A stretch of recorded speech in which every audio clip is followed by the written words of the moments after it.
Hello ladies and gents, and our little window into the past, our little mini documentary today is on the Thames Iron Works and Shipbuilding Company, also which founded the West Ham Football Club. We're going to have a little window into the world, what they worked in. We're going to see some video footage from the 1920s of shipbuilding in process, and we're going to see some footage in modern era of an old steam hammer working and up and running, making wheels for trains or trunnions, and that shows us very much in high HD and nice colour and whatnot, what we can see into their world. So right, here we go. The Thames Iron Works and Shipbuilding Company Limited was a shipyard and ironwork straddling the mouth of Bow Creek and its confluence with the River Thames at Leamouth Wharf, often referred to as Blackwall on the west side and at Canning Town on the east side. Its main activity was shipbuilding, but it also diversified into civil engineering, marine engines, cranes, electrical engineering and motor cars.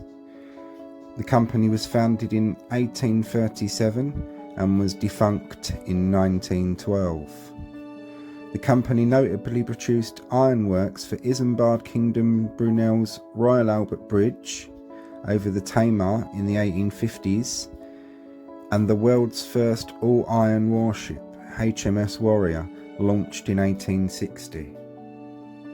We're seeing the main building of the Thames Iron Works as it originally was in its heyday. This photo's dated 1860s to 1870s.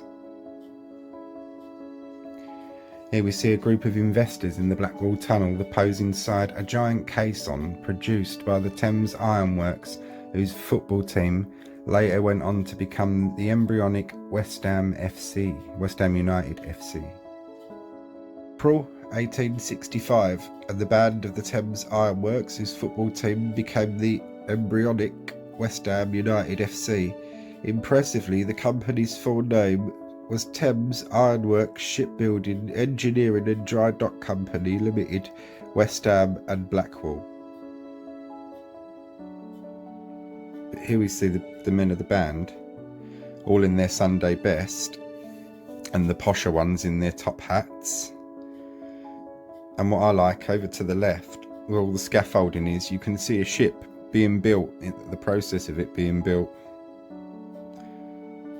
And this is quite really the early days in the 1860s. This is a nice early photo. A lot of companies formed their own bands and things like that, and a lot of companies went on to form their own football teams, as this one did. Here we see warships being built at the eastern site in or slightly before 1902.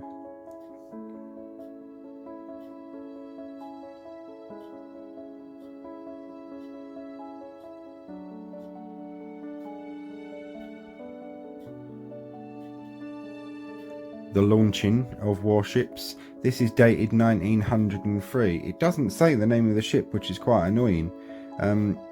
I wondered at first until I got the description of this if it was the Albion disaster or something like that, but it wasn't. So yeah, but you can see they would have made a big thing of it, because you've got the men in little boats and the bank is lined with people all seeing this great big warship off. This is the build up to the First World War, you see. Us and the Germans were at this era, at this phase, competing with each other and playing Mr. Big Bollocks as to who could build the biggest warship. And like a nuclear age of who's got the best nuclear weapon, it was like this with warships in the early 20th century. Right, my little chickadees, what we're going to see next is a video that's titled Shipbuilders of the 1920s, but it shows us exactly the type of world that these men, some of whom were our ancestors. I mean, I had a few that worked in the Blackwall Iron Works. My nan's granddad John, he worked there. My nan's granddad Joseph, he was a master boiler maker, and they lived in and around Canning Town, so I don't know whether he worked at the ironworks or not, but it's highly likely. And he died not funnily enough, but he died. Basically what happened is a boiler exploded and some of the people were quite badly burnt, and obviously he had to rest in bed, was recovering from the burns, and from what we can gather seems to have developed bronchitis, which then led on to what's that one that affects your ribs? It's really painful. It's like a pulmonary disease. Anyway, this has been the age before antibiotics, so he died at the age of 45, leaving his wife aged 43 with 6 children.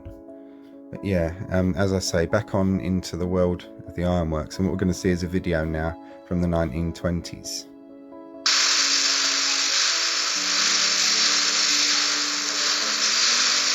A very dangerous, hot and hard-working world.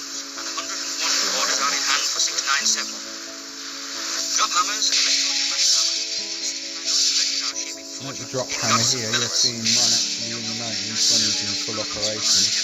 You'll be seeing a modern, well not a modern one, but one in modern times operational and working and doing what it should. But this is genuine 1920s footage.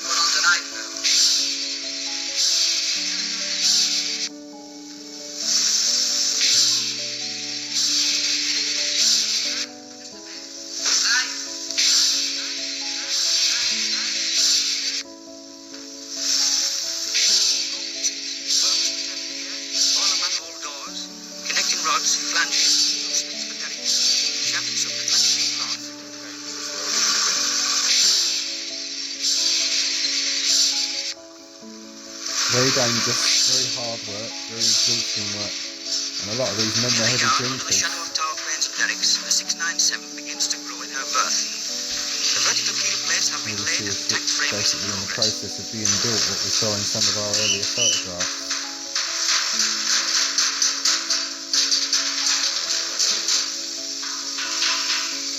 All over the double bottom, drillers, platers and riveters advance in their squads. The riveters were referred to as batters, and a lot of the men, the old boys that had worked on the wooden sailing ships, when they started to turn to metal, a lot of them became batters and platers on the new ships.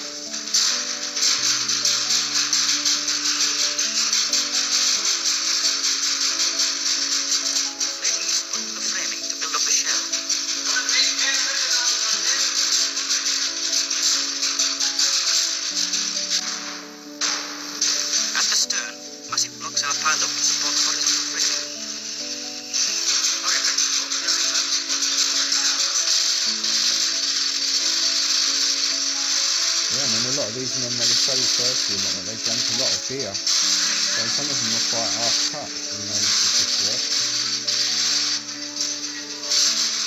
Bit of child labour going on there.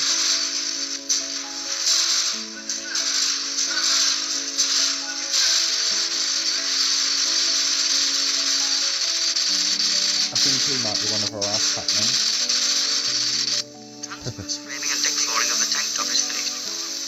Soon the slender side frames with the smelling of the hull will be going up. Back in the works across the way, the plater shop and smithy. Work on component parts goes ahead. And that's our little venture into their world. Hope you all enjoyed that bit, ladies and gents. Now back to the men of the ironworks and the foundation of West Ham United FC. West Ham United FC used to formerly play at the Bowling Ground, and they now play at the London Stadium, having moved from their former home at the Bowling Ground in 2016. Founded on the 29th of June 1895 at Thames Ironworks, and reformed on the 5th of July 1900 as West Ham United. The club was founded in 1895 as the Thames Ironworks and reformed in 1900 as West Ham United. They moved to the Bowling Ground in 1904, which remained their home ground for more than a century. The team initially competed in the Southern League and Western League before joining the Football League in 1919. They were promoted to the top flight in 1923, when they were also losing finalists in the first FA Cup final held at Wembley In 1940, the club won the inaugural Football League World Cup. And the rest is history. West Ham looking to make it save. Bobby Moore and all the others, and it's a shame the ground moved. And now back to the ironworks and the iron workers, and a little bit of then and now. You know I like my then and now posts. We're going to see a little bit of their world recreated in our own time.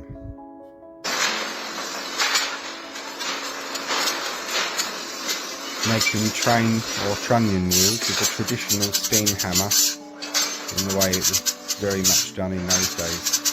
And don't forget, a lot of our Canning Town and East End ancestors would have worked in places like this, and this is the kind of work they would have done.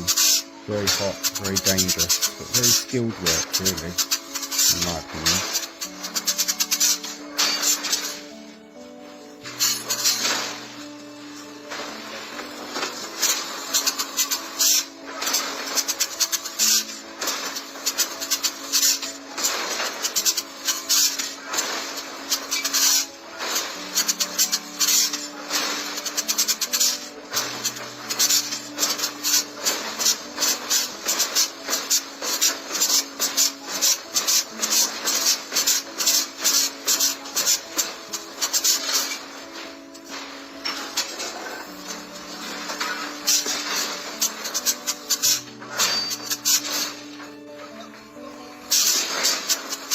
Very clever and very skilled how they do this.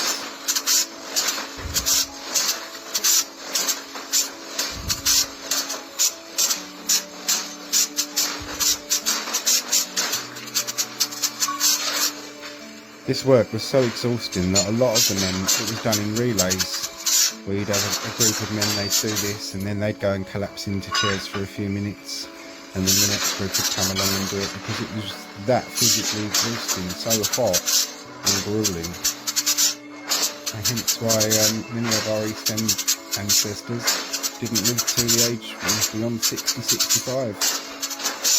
That and the heavy drinking, of course, and that wouldn't have helped.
And that, ladies and gents, concludes our little history of the Thames Iron Works, or Blackwall Iron Works Shipbuilding Company, and the formation of West Ham United.